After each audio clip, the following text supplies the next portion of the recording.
का प्यार। हम तुम पर बलिहार बाबा, तुम हम पर बलिहार। हम तुम पर बलिहार बाबा, तुम हम पर बलिहार। ओम शांति। ओम शांति।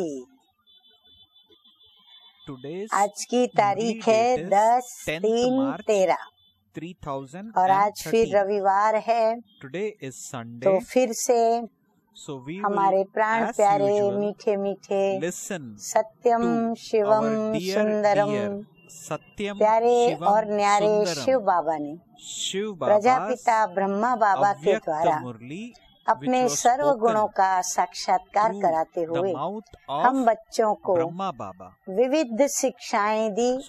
तो आज फिर से अव्यक्त बाप दादा की बहुत ही प्यारी चारों ही सब्जेक्ट्स को समाविष्ट करने वाली और हम कल्प पहले वाली मीठे मीठे बाप दादा की पुरानी अनमोल और अमूल्य नूरे रत्न ब्राह्मणों को भी प्रिय ऐसे चारों ही सब्जेक्ट की बातें बाबा ने मुरली में बताई है। और आज की मुरली की रिवाइज कोर्स की तारीख है 27/2/96 की मुरली है। और आज की मुरली का जो शीर्षक है उसमें ही चारों सब्जेक्ट का सार जैसे एक एक शब्द में बताया हुआ है। सत्यता का फाउंडेशन है ज्ञान की बात, पवित्रता योग की बात और निशानी है चलन व चेहरे में दिव्यता। चलन चेहरे में दिव्यता लाना धारणा और निशानी दिखाना ये है सेवा। तो आज का शीर्षक है सत्यता का फाउंडेशन है पवित्रता और निशानी है चलन व चेहरे में दिव्यता। आज की पूरी मुरली के अंदर इतने सारे सत्यता के, पवित्रता के और उसकी प्राप्ति के जो स्लोगन्स हैं वो आप नोट करते चले जाएंगे और मुरली पूरी की पूरी बार बार पढ़ने को मन करे ऐसी मुरली है।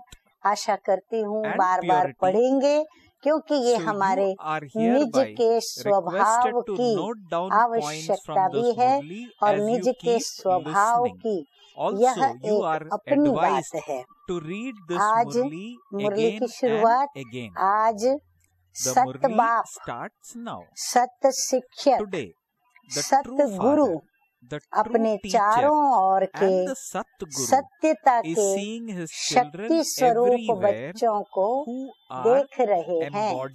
सत्यता के शक्ति स्वरूप बच्चे बाबा ने हमें क्या टाइटल दिया है तो ये टाइटल भी याद रहे।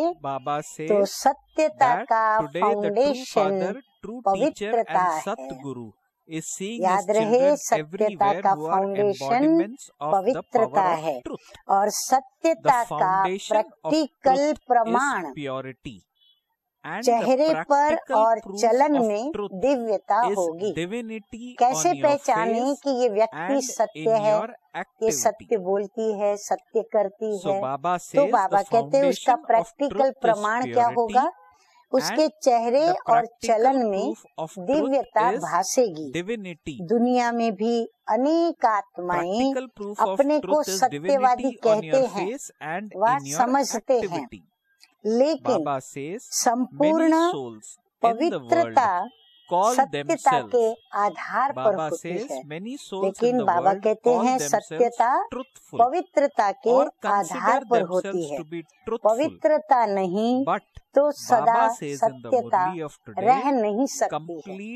और ये तो हम अच्छी तरह जानते हैं कि संपूर्ण पवित्रता आज के संसार में प्रभु को जानकर और संबंध जोड़कर योग लगाए बिगर और उनसे शक्ति लिए बिगर आ नहीं सकती है। अतः कोई भी व्यक्ति संपूर्ण पवित्र तो हमें मिलेगा भी नहीं।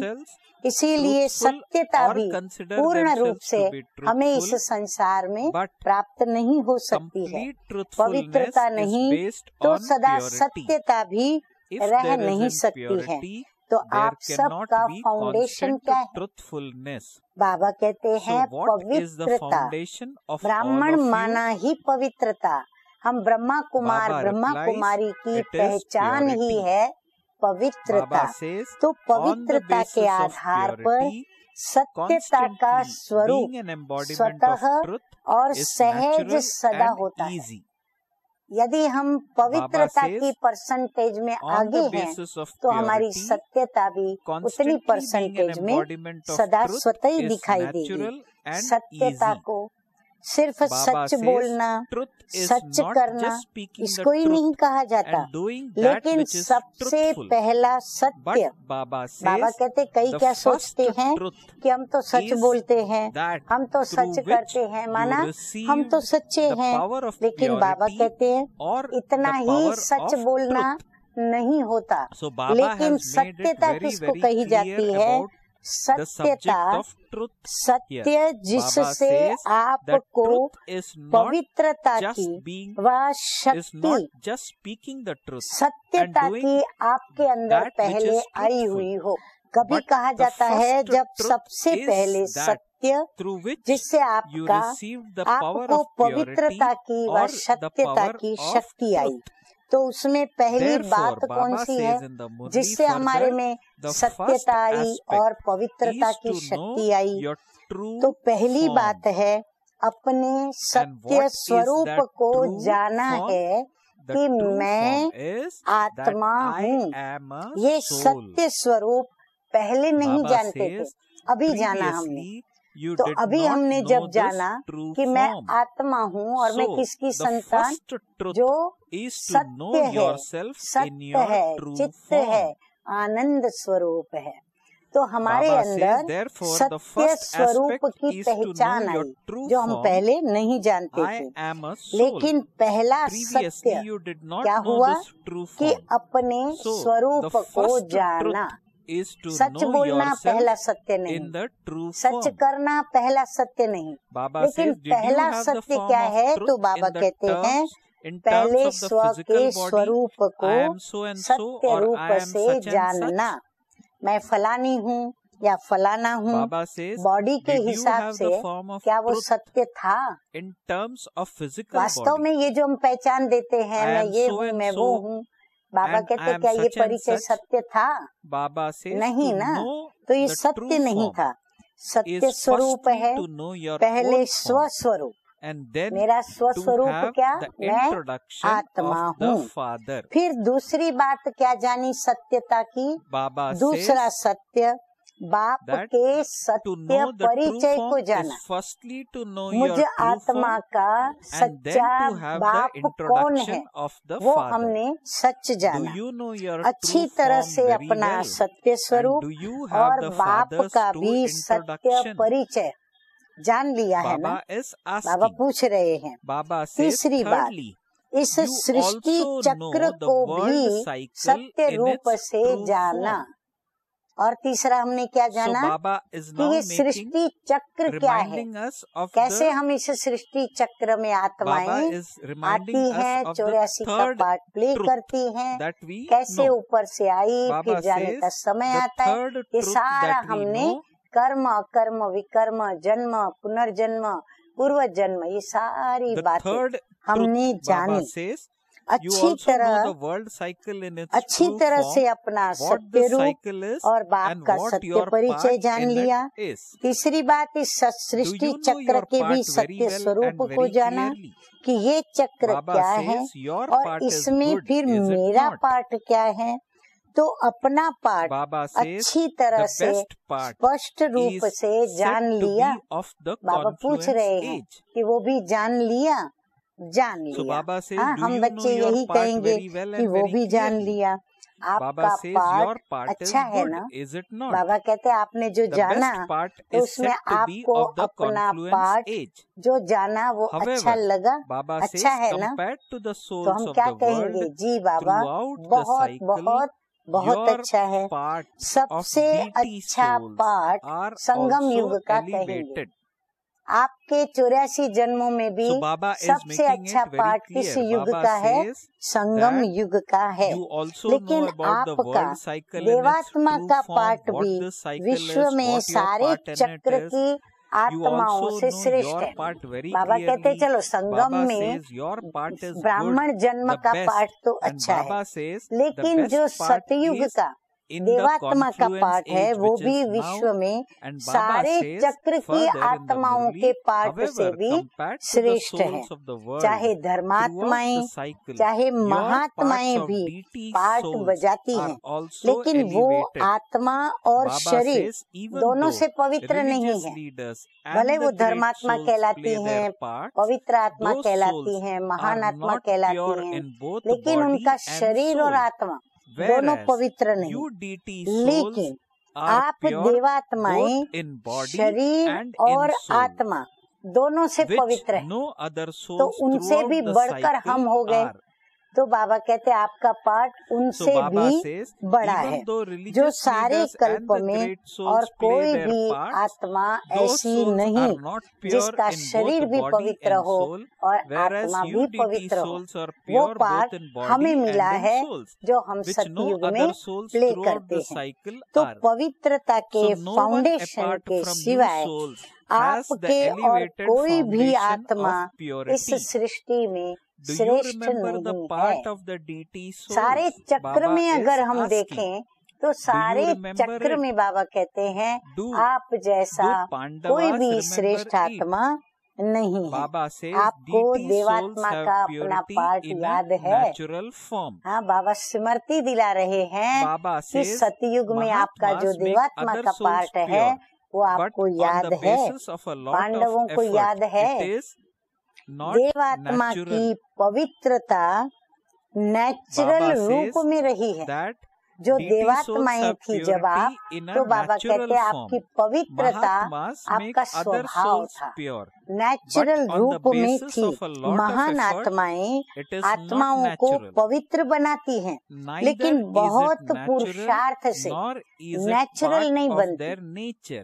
महान आत्माएं भी मेहनत करती हैं, किसी किसी को पवित्र बनाती भी हैं, परंतु बड़ी मेहनत से बनाती हैं, पर वो भी पवित्रता उनकी नेचुरल नहीं होती। न नेचुरल है न नेचर में है, न उनकी वो पवित्रता का अनुभव नेचर होता है, नेचर में भी नहीं है। और आपकी आधा कल्प पवित्रता जीवन नेचुरल भी है और पवित्रता आपकी नेचर भी है। जीवन भी पवित्रता का नेचुरल और स्वभाव भी हमारा क्या पवित्रता, वो भी नेचुरल है। कोई पुरुषार्थ वहाँ नहीं है, कोई मेहनत नहीं पवित्रता के लिए, कोई पुरुषार्थ नहीं वहाँ। यहाँ का पुरुषार्थ वहाँ नेचुरल हो जाता है। ये कहाँ की प्राप्ति है, कहाँ से ये भाग्य बना कि हमारा पवित्रता नेचुरल और नेचर बन गया। तो बाबा कहते हैं यहाँ के पुरुषार्थ का वहाँ आपको ये फल प्राप्त होता है। यहाँ का पुरुषार्थ वहाँ की आपकी प्राप्ति नेचुरल रूप में हो जाती है, क्योंकि वहाँ पर अपवित्रता का नाम निशान नहीं। वहाँ बिल्कुल अपवित्रता का कोई नामो निशान नहीं। अपवित्रता शब्द से ही अपरिचित है, वहाँ पर मालूम ही नहीं कि अपवित्रता होती क्या है। इसलिए आपके पवित्रता का प्रैक्टिकल स्वरूप देवता अर्थात दिव्यता का है। तो बाबा कहते हैं आपके पवित्रता का प्रैक्टिकल स्वरूप क्या है? देवता स्वरूप और दिव्यता, जो मंदिरों में दिखाई जाती है मूर्तियों के द्वारा। इस समय दुनिया वाले कितना भी अपने को सत्यवान समझे, लेकिन स्वस्वरूप की सत्यता को नहीं जानते, बाप के सत्य परिचय को नहीं जानते, तो संपूर्ण सत्य स्वरूप उनको नहीं कहेंगे। बाबा कहते भले वो सत्य बोलते सत्य करते, लेकिन बाप को नहीं जानते, स्व को सत्य रूप से नहीं जानते, इसीलिए उनको संपूर्ण सत्य स्वरूप है वो ऐसा नहीं कहेंगे। आप में भी सत्यता की शक्ति तब रहेगी, कब, ध्यान से सुने सभी, आप में भी सत्यता की शक्ति तब तक रहेगी जब अपने और बाप के सत्य स्वरूप की स्मृति होगी। असली जो बाप की स्मृति है और असली जो मेरी सत्यता की स्मृति है अपने अस्तित्व की, जब वो मेरी स्मृति में होगी तो हमको सत्यता की शक्ति जो है वो मिलती रहेगी। तो स्वतः ही हर संकल्प भी आपका क्या होगा, सत्य होगा। वो स्मृति के आधार पर आपका संकल्प भी क्या होगा, तो बाबा कहते हैं कि वो संकल्प भी आपका सत्य होगा। अभी तो आप कभी भूल भी जाते हो, अभी तो आप अपना स्वस्वरूप भूलते हो, कभी बाप की स्मृति भूल जाती है, बॉडी कॉन्शियस में आ जाते हो। तो संकल्प सदा कैसा हो, सत्यता के शक्तिशाली हो। संकल्प हमारा सत्यता से परिपूर्ण शक्तिशाली हो, पवित्रता के शक्तिशाली हो, और पवित्रता भी हमारी परिपूर्ण रूप से शक्तिशाली हो। पर वो सदा रहता नहीं, क्योंकि अभी हम कभी याद करते हैं, कभी नहीं करते हैं। सदा रहता है कि व्यर्थ भी होता है। बाबा कहते स्मृति में सदा ये सब याद रहता है कि कभी व्यर्थ भी अंदर में होता है, तो व्यर्थ को सत्य कहेंगे। अगर कभी बुद्धि में व्यर्थ रहता है तो क्या वो व्यर्थ को सत्य कहेंगे? झूठ तो बोला ही नहीं तो क्यों नहीं सत्य है? अगर कोई कहे नहीं मैंने झूठ नहीं बोला तो मैं सत्य हूँ, तो फिर वो प्रश्न पूछते हैं तो क्यों नहीं हम कहें सत्य है? अगर कोई ये समझ कर बैठे कि मैं कभी झूठ नहीं बोलती, नहीं बोलता, बाबा भी इस बात को क्लियर कर रहे हैं। कोई ये समझ कर बैठे कि मैं आत्मा कभी झूठ नहीं बोलती, सदा सच बोलती, लेकिन सत्यता की परख क्या है?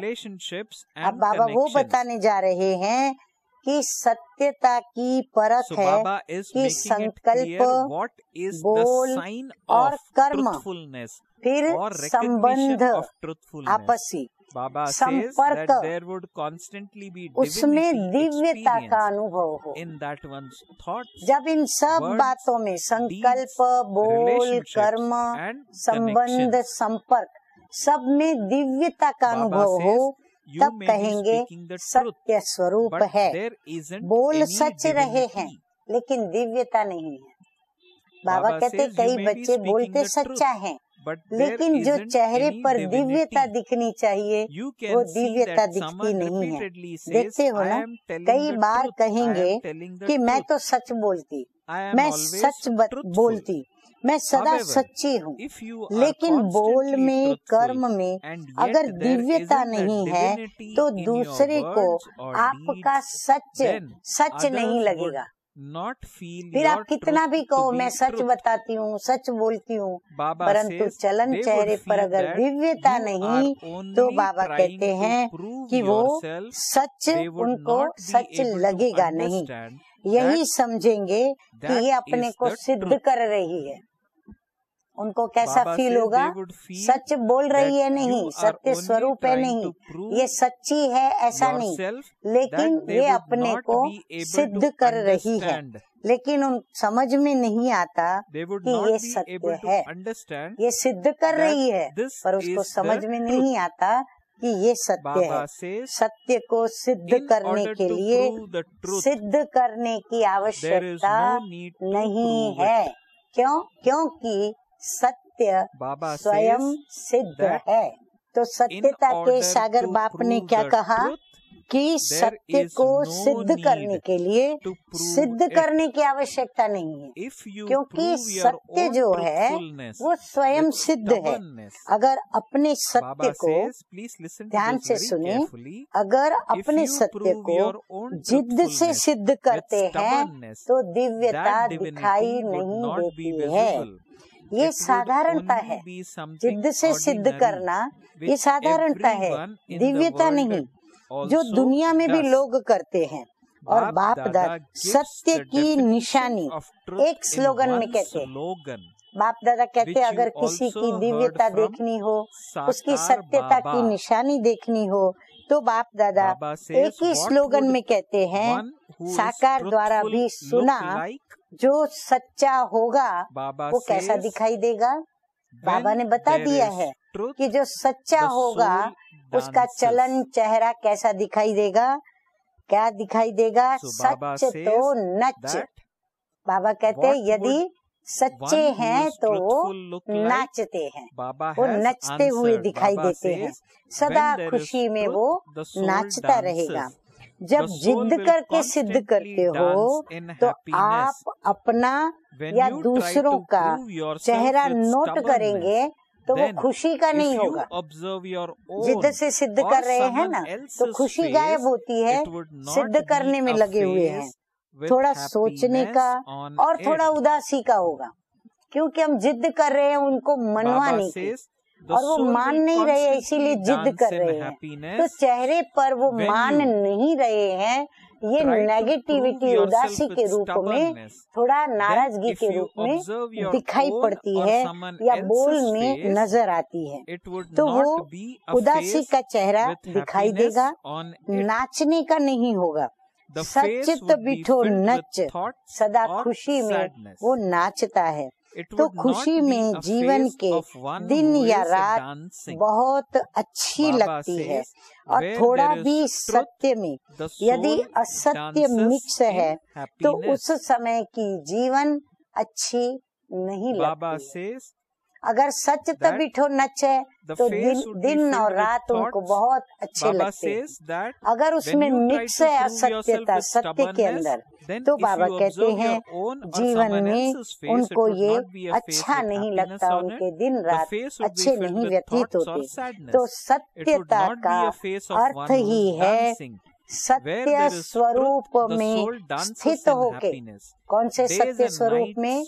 मैं आत्मा हूँ और मैं किसकी संतान हूँ? जो सत्यता का सागर है उसकी मैं सच्चिदानंद स्वरूप आत्मा हूँ। ये स्वरूप हमारा बनेगा तो बाबा कहते हैं सत्यता का अर्थ ही है सत्य स्वरूप में स्थित होकर, चाहे हमारा संकल्प, चाहे बोल, चाहे कर्म करना, वो उसमें स्थित होकर कर्म करेगा। संकल्प भी उसमें स्थित होकर करेगा, बोलेगा तो भी उसमें स्थित होकर बोलेगा, कर्म करेगा तो भी उसमें स्थित होकर कर्म करेगा। अच्छा, बाबा कहते हैं आजकल दुनिया वाले तो स्पष्ट कहते हैं कि आजकल सच्चे लोगों का चलना ही मुश्किल है। कहते हैं ये झूठों की दुनिया है, यहाँ झूठ की बोलबाला है, तो हमारे जैसे सच्चों का यहाँ जीना मुश्किल है। तो हम सच्चे तो यहाँ चल ही नहीं सकते, चलना मुश्किल है। तो झूठ तो बोलना ही पड़ेगा। अगर हमको जीना है, चलना है, तो क्या करना पड़ेगा? सोचते हैं झूठ तो बोलना ही पड़ेगा, लेकिन कई समय पर, कई परिस्थितियों में, ये ब्राह्मण आत्माएं भी बोलती है ऐसे, परंतु कई समय पर, कई परिस्थितियों में ब्राह्मण आत्माएं भी मुख से नहीं बोलती, लेकिन अंदर समझती हैं कि कहाँ चतुराई से तो चलना ही पड़ता है। ये झूठ की दुनिया है, झूठ की बोलबाला है। तो ब्राह्मण आत्माएं भी ये समझती है कि हमको इस दुनिया में चलने के लिए कहाँ तो चतुराई से चलना ही पड़ेगा। अब ध्यान से सुनना, इस चतुराई के विषय में भी बाबा क्या कहते हैं। सत्यता और चतुराई कितना आपस में मेल खाते हैं वो भी ध्यान से सुने। तो चतुराई से तो चलना ही पड़ता है, उसको झूठ नहीं कहते लेकिन चतुराई कहते हैं। वो झूठ नहीं है लेकिन चतुराई माना युक्ति से चलना, उसको युक्ति कहते हैं। तो चतुराई क्या है? तो बाबा कहते फिर चतुराई क्या है? चतुराई ये करते हैं, कहते हैं ये तो करना ही पड़ता है। ये झूठ की दुनिया में हमें करना ही पड़ता है। तो वो स्पष्ट बोलते हैं, और ब्राह्मण रॉयल भाषा में बोलते हैं, फिर कहते हैं मेरा भाव नहीं था, न मेरी भावना थी, न भाव था न भावना थी, लेकिन करना ही पड़ता है। फिर ब्राह्मण रॉयल भाषा में क्या बोलेंगे, मेरा भाव नहीं था, मेरी भावना नहीं थी, लेकिन करना पड़ा, चलना ही पड़ता है। लेकिन ब्रह्मा बाप को देखा, साकार है ना, निराकार के लिए भी आप सोचते हो कि शिव बाप तो निराकार है। बाबा कहते ब्रह्मा बाप तो साकार में था ना, वो तो साकार था ना। और निराकार के लिए कई बच्चे हम क्या सोचते हैं, कई बच्चों को मैंने सुना है कि वो क्या कहते हैं, सोचते हैं कि शिव बाप तो निराकार है, ऊपर मजे में बैठा है, नीचे आवे तो उसको पता पड़े कि क्या है। नीचे आवे तो उसे मालूम पड़े कि हम इस झूठ की दुनिया में कैसे चलते हैं, कैसे उनके बीच में रहते हैं। लेकिन ब्रह्मा बाप तो साकार स्वरूप में आप सबके साथ ही रहे। बाबा कहते अच्छा छोड़ो, निराकार बाप तो ऊपर रहा, उसका कोई लेना देना नहीं इन बातों से। लेकिन साकार ब्रह्मा बाबा वो तो आप सबके साथ रहे ना, सबके बीच में थे, स्टूडेंट भी रहे। और सत्यता व पवित्रता के लिए कितनी ऑपोजिशन भी हुई साकार ब्रह्मा बाबा के सामने, कितना लोगों ने ऑपोजिशन किया, चालाकी से चला बाबा, चालाकी से चला उनके सामने कि स्पष्ट रहा, चतुराई की बाबा ने बिल्कुल नहीं। लोगों ने कितनी राय दी कि आप सीधा ऐसे नहीं कहो कि पवित्र रहना ही है, ये कहो कि थोड़ा थोड़ा रहो। कितना बाबा को कईयों ने राय दी, सलाह दी कि बाबा आप ऐसे नहीं कहो कि पवित्र रहना ही है, आप उनको थोड़ा छुट्टी दो, थोड़ा थोड़ा रहे। लेकिन ब्रह्मा बाप घबराया, कितना ऑपोजिशन किया पवित्रता के लिए। क्या साकार ब्रह्मा बाबा घबराया?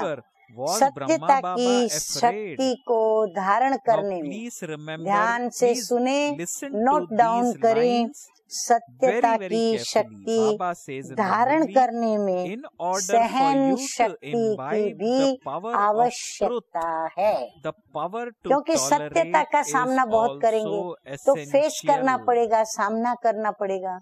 तो सामना करने के लिए सहन शक्ति भी तो चाहिए, सहन करना पड़ता है, झुकना पड़ता है, हार माननी पड़ती है। बाबा कहते हैं ये सब सत्यता के लिए करना पड़ता है। क्या? सहन करना पड़ता है, झुकना भी पड़ता है, हार भी माननी पड़ती है। लेकिन क्या वो हार है? बाबा कहते हैं लेकिन वो हार नहीं है। उस समय के लिए हार लगती है, लेकिन सदा के लिए विजय हो जाती है ना। कितना समझ के संभल के चलना भी है, और चतुराई भी नहीं करनी है, स्पष्ट भी रहना है, स्पष्ट भी बताना है। और फिर विजय पाने के लिए चाहे झुकना पड़े, चाहे सहन करना पड़े, चाहे हार माननी पड़े, और पवित्रता के लिए सब कुछ करना है। ये हार नहीं, लेकिन सदा की विजय है। अब आगे बाबा और कहते हैं कि सत्यता की शक्ति से आज डायमंड जुबली मना रहे हो। आज ये जो डायमंड जुबली आके पहुंची है संस्था की, या जो भी बच्चे हैं उनकी, किस आधार पे? तो बाबा कहते हैं ये जो डायमंड जुबली मना रहे हैं, अगर पवित्रता और सत्यता नहीं होती तो आज आपके चेहरों से, आपकी चलन से आने वालों को जो दिव्यता अनुभव होती है वह नहीं होती। चाहे प्यादा भी है, नंबरवार तो है ही ना। हाँ, मुरली सभी इतना ध्यान से सुनना, बिल्कुल कहीं एब्सेंट नहीं रहना। एब्सेंट माइंड रहेंगे तो बहुत आवश्यक महावाक्य जो जीवन के परिवर्तन के लिए आवश्यक है, जो बाबा दे रहे हैं, वो मिस हो जाएंगे और कमजोरी रह जाएगी। महारथी भी है, लेकिन बाबा कहते नंबरवार है, ज्यादा भी है, महारथी भी हैं, नाम के महारथी नहीं। हाँ, बाबा कहते कई बच्चे नाम के महारथी, लेकिन नाम के महारथी नहीं। लेकिन जो सच्चे महारथी हैं, कौन सच्चे महारथी किसको कहेंगे? अर्थात सत्यता की शक्ति से चलने वाले महारथी हैं, जो परिस्थिति को देखकर सत्यता से जरा किनारा कर लेते, कहते हैं और कुछ नहीं किया, एक शब्द ऐसे बोल दिए, दिल से नहीं बोले, ऐसे बाहर से थोड़ा बोल दिया, तो ये संपूर्ण सत्यता नहीं है। बाबा कहते कई बच्चे क्या करते हैं, परिस्थिति को देखकर सत्यता से जरा किनारा कर लेते हैं, और किनारा करते हैं तो उस समय उनके बोल क्या निकलते हैं कि हमने दिल से नहीं किया, हमने ये थोड़ा ऐसे उनके भावों को पहचान करके किया, पर करना पड़ा। तो बाबा कहते ये संपूर्ण सत्यता नहीं है। सत्यता के पीछे अगर सहन करना पड़ा तो वो सहन करना नहीं, भले बाहर से लगता है कि हम सहन कर रहे हैं, लेकिन आपके खाते में वह सहन शक्ति के रूप में जमा होते हैं। बाबा कहते हैं अगर आप सच्ची दिल से उसको सहन करते हो, चतुराई यूज नहीं करते हो, तो ये सारा आपके सहन शक्ति के खाते में जमा होता है। भले बाहर से आपको लगेगा आप हार रहे हो और वो लोग विजयी हो रहे हैं, लेकिन वो हार भी हार नहीं होती, वो जीत होती है। नहीं तो क्या होता है कि अगर कोई थोड़ा सा भी सहन करने में कमजोर हो जाता है, तो उसे असत्य का सहारा जरूर लेना पड़ता है। कई बार क्या होता है कि कई असत्य का सहारा लेकर के और फिर कहेंगे कि हम क्या करें, हमको करना पड़ता है। तो उस समय ऐसे लगता है जैसे सहारा मिल गया, ठीक हो गया, लेकिन उसके खाते में सहन शक्ति जमा नहीं होती। राज की बात बता दी बाबा ने। तो बाहर से ऐसे समझेंगे कि हम तो बहुत अच्छे चलते हैं, हमको चलने की चतुराई आ गई है, लेकिन अपना अगर खाता देखेंगे तो जमा का खाता बहुत कम होगा। इसलिए चतुराई से नहीं चलो, पवित्रता भी चतुराई से धारण करेंगे तो सहन शक्ति जमा, सहन शक्ति न होने के कारण सहन शक्ति के खाते में जमा नहीं होता। तो बाबा कहते हैं जमा का खाता बहुत कम होगा, इसीलिए चतुराई से नहीं चलो। एक दो को देख करके भी कॉपी करते हैं, कैसे ये ऐसे चलती है ना, तो इनका नाम तो बहुत अच्छा हो गया, ये तो बहुत आगे हो गई है, और हम सच बोलते हैं ना, इसीलिए हम पीछे के पीछे रह गए। लेकिन वो पीछे रहना नहीं है, ध्यान से सुनो, पीछे रहना नहीं है, वो आगे बढ़ना है। क्यों? क्योंकि बाप के आगे बढ़ते हो और दूसरों के आगे चाहे भले आप पीछे दिखाई देते हो।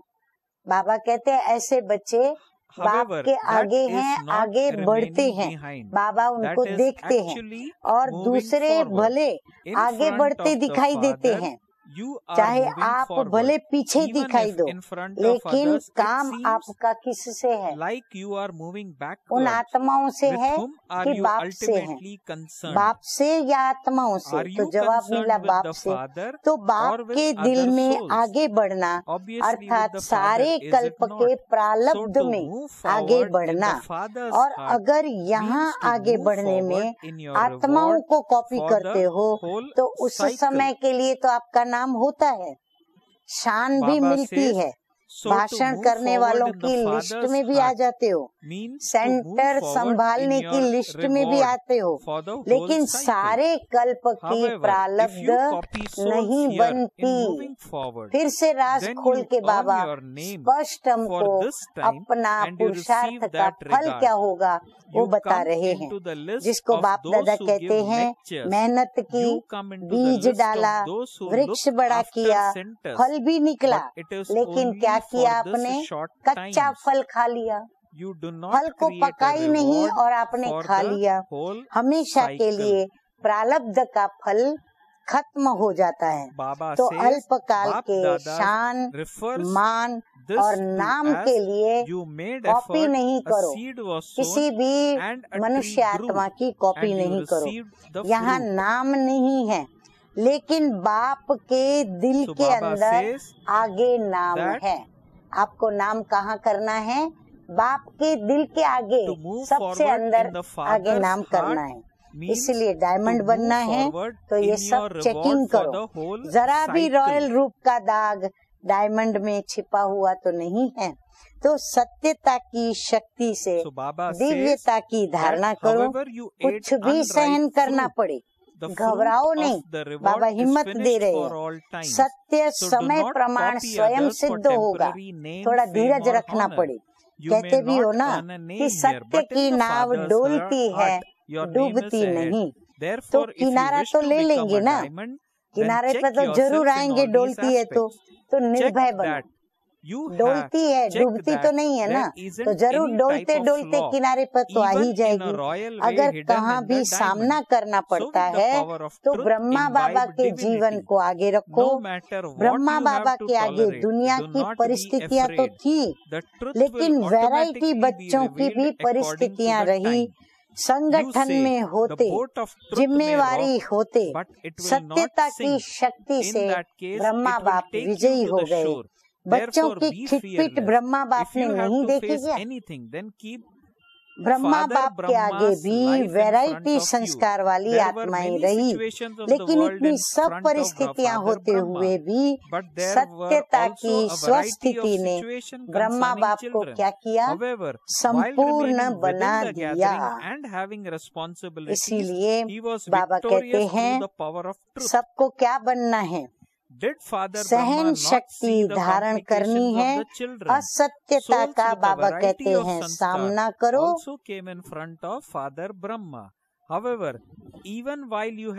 और महारथी बनो। लेकिन महारथी माना क्या?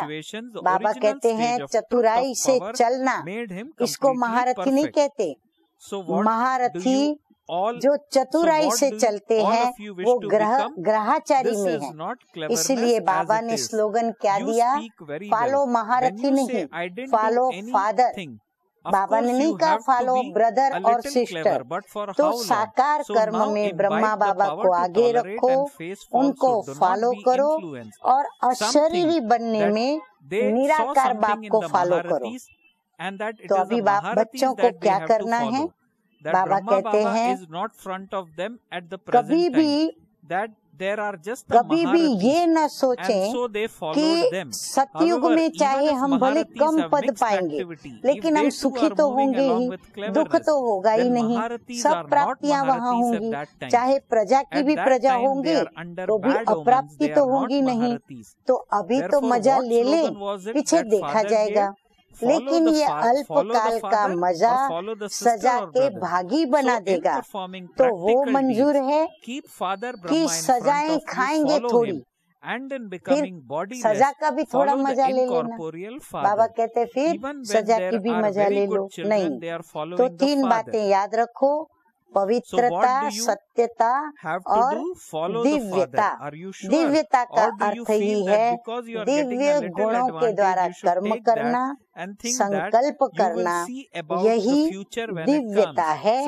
तो दिव्यता अर्थात दिव्य गुण के आधार पर मन, वचन और कर्म करना। क्योंकि आप ही कहते हो कि कोई भी विकार के वश कर्म करना यह पाप है।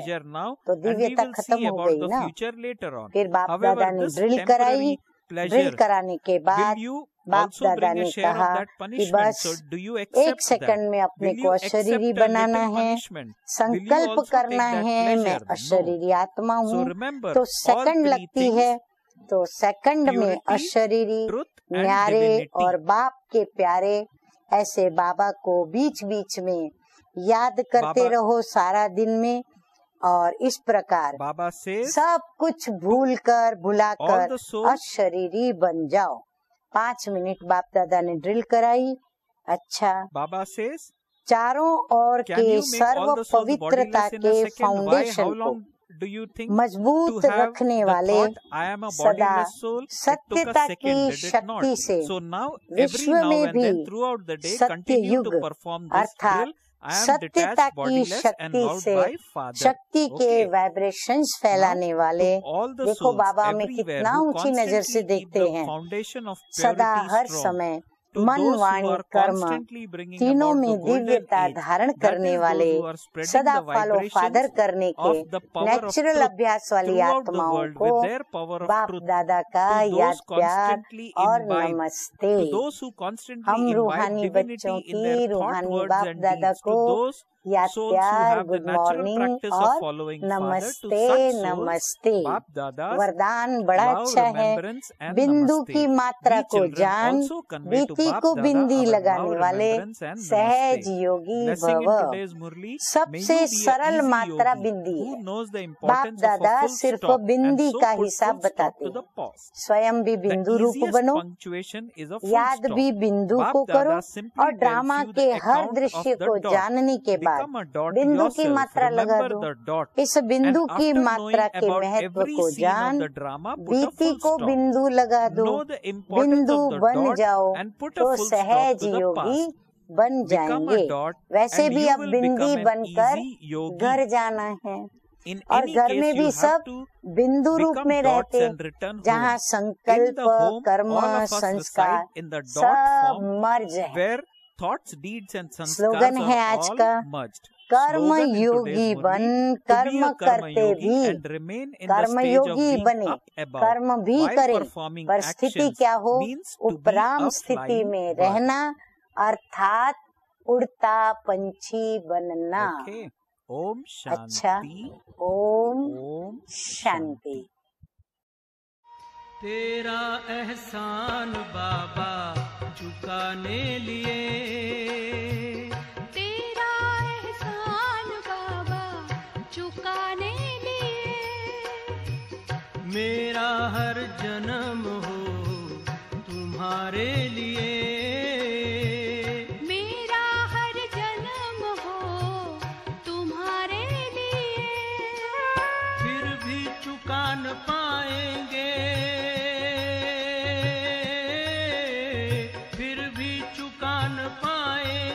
चाहे जन्म ले हम कई बार, फिर भी चुका न पाएंगे, चाहे जन्म ले हम